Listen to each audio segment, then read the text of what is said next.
Hey guys, what's up? It's Brandon and Colin here with Win, Win, and Win. We are the Win with an N part of the channel Win, Win, and Win. Today we're going to be going over a couple things from Twitter on our segment of the podcast called Twitter Moment Tuesdays. So Colin, what do we have to discuss about that's going on in Twitter on the trending topics? Alright, so we're going to start with John McEnroe, obviously male tennis player, a while back. He is releasing a book, and in an interview promoting his book, he said that Serena Williams is the best female tennis player in the world. But then he was asked why subject to only females, and then his response was because if she was a male and she played in the males bracket, she'd be ranked about 700 in the world. What do you have about comments? I do think that she is the best female player, but I do not think that she should be ranked 700 in the men's category, because she's really good. She's a really good tennis player. She's actually Nathan's favorite tennis player. Yeah, Nathan's not here right now, but you'll see his vlog. It's posted earlier.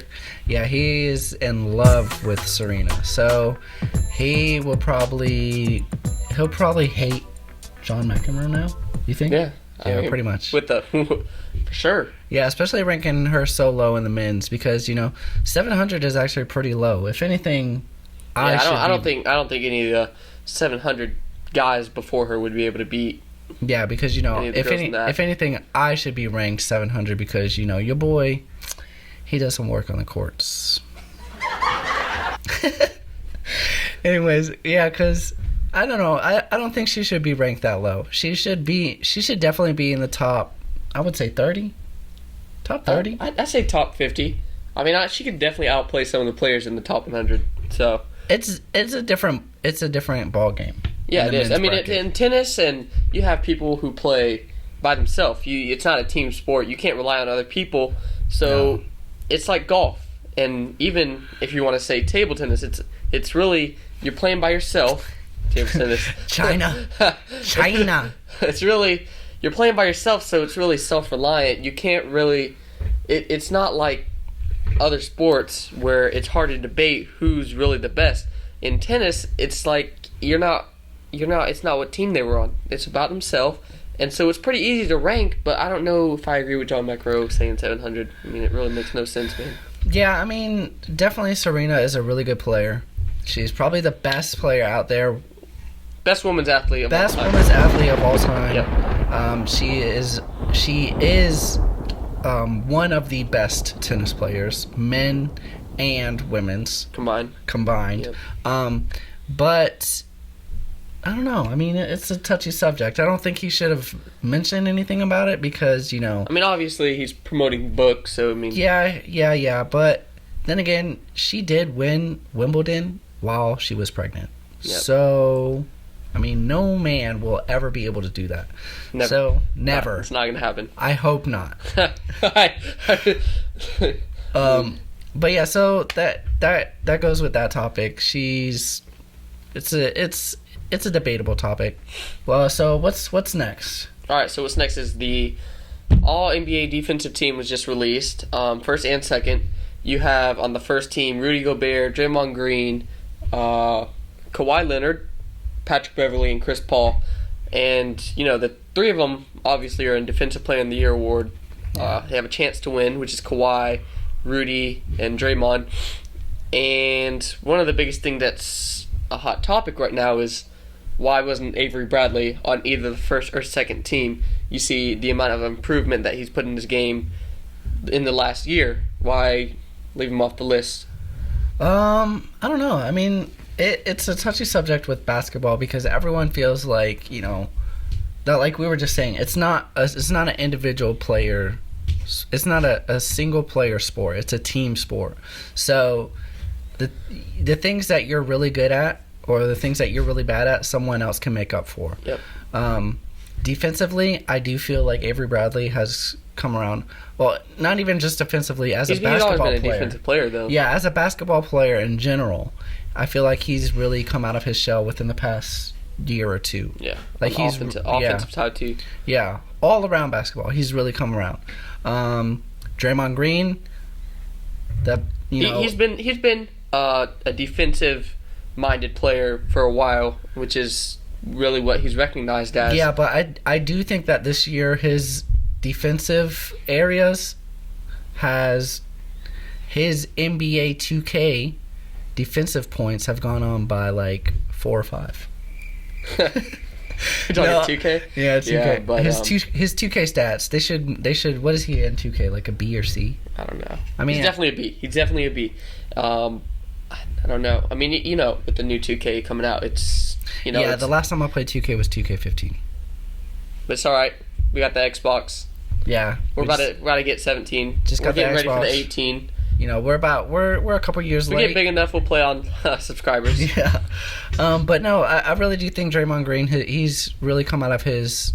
He's really established himself as a defensive player in the league, and in so the is league Kawhi this year. So is Kawhi, but Kawhi, the problem is they're different players on different teams. They really are, and you have the problem is Avery Bradley right now. It's second team. Yeah, so you look at it, and they have Tony Allen at the guard position as one of the defensive second team players, along with Danny Green, and it's astounding that Avery Bradley isn't on there. It's crazy, but the overall point of this is there are too many players in the NBA to make sure that everybody gets an award. There's too many good players in the NBA to make sure that everybody gets accounted for. And if you're not the top 5 team, or if you didn't win the top 2 or 3 teams, really, then you're gonna kind of get pushed away. But I mean, Boston was number 1 seed in the East. Yeah, but who? If you name Boston, you think of. I really think you really think of Isaiah Thomas, but because that's from the leading standpoint. That's the franchise. Yeah, you got Avery Bradley is a good supporting cast, and he can be the lead guy, but it's really Isaiah Thomas. So yeah. Anyways, so that's pretty much how that is for that one. That's it for the sports section right now. Yeah, so then now we're going to move on to the interview between Joe Budden and Migos. So I think you know a little bit more about that. I'm not really sure. That was a pretty interesting interview. Whenever I watched it, I saw it on the World Star page on Instagram because, your boy subs to them World Star fights. Yep. And World Star fight, shout out. You can't really see, but... Yeah. Anyways, so whenever I saw it on Instagram, and when I was watching the video, it looked like the reporter was actually throwing shade at, who was it? Yeah. Offset? Offset. Throwing shade at Offset for not being as involved lyrically in Bad and Bougie. Which is, one of the top songs that came out. What was it? It was last year? Yeah. And it's been a big thing. I feel like that song really put them on the map, especially I feel like with a lot of people it did, but they've been around for a long time. They've been around for a long time, and they've had hit songs before. But I feel like I think you're right. That one really put them to the top. Because if you think about it, that song came on. It came on maybe the radio. I've heard it maybe.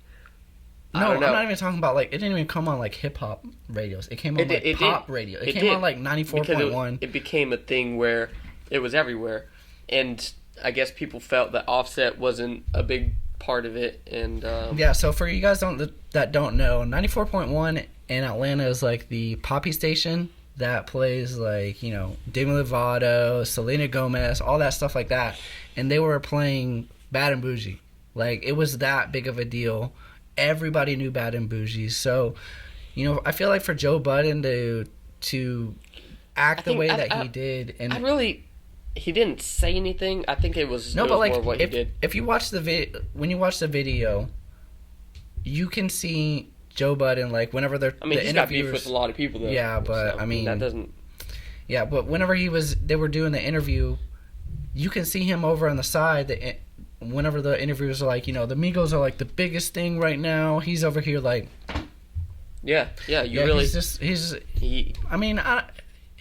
he has no room to Like, make it seem like he's the biggest and best thing right now. And even it's happened with Joe before. He's With gotten Drake. into in Joe and Drake. In the interview with Lil Yachty, he said, he confronted Yachty. You can't be happy. Yachty said, I'm just always happy 100% of the time, and Budden he doesn't agree. He's got to have something to disagree with, but I just think I feel like that's just the type of person it is. But Joe Budden's just trying to find a way to stay in the spotlight. That's all. I mean, it's whatever. Plain and simple. Yep. He had no reason to be. I don't even know why he was in the interview with Migos. I didn't even notice he was in the interview with the Migos until you heard him. All right, let's wrap it up. until he was saying like, all right, let's wrap it up. It was honestly kind of funny. Yeah.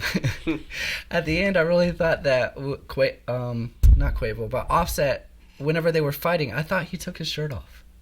I think he already had his shirt. I'm gonna check real quick.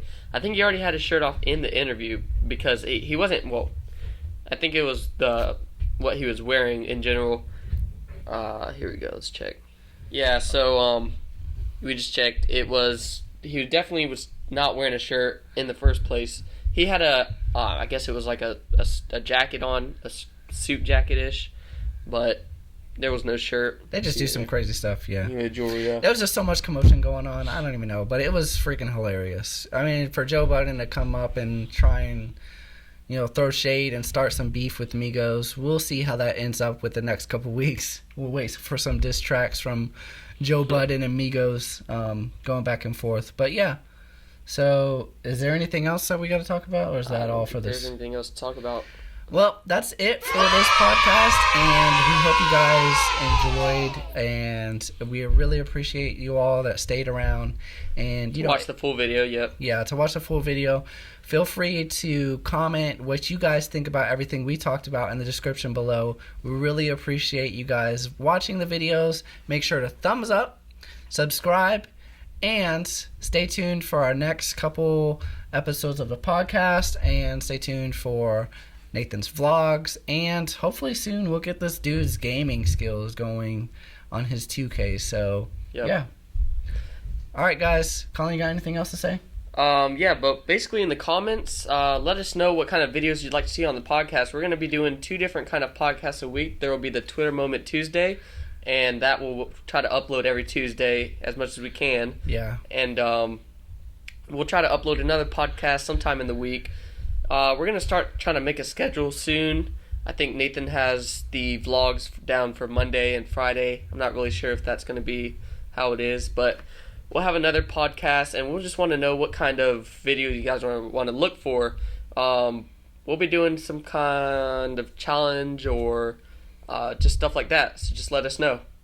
All right, guys. Thanks again for watching. Peace, and be sure to like and subscribe. Thanks.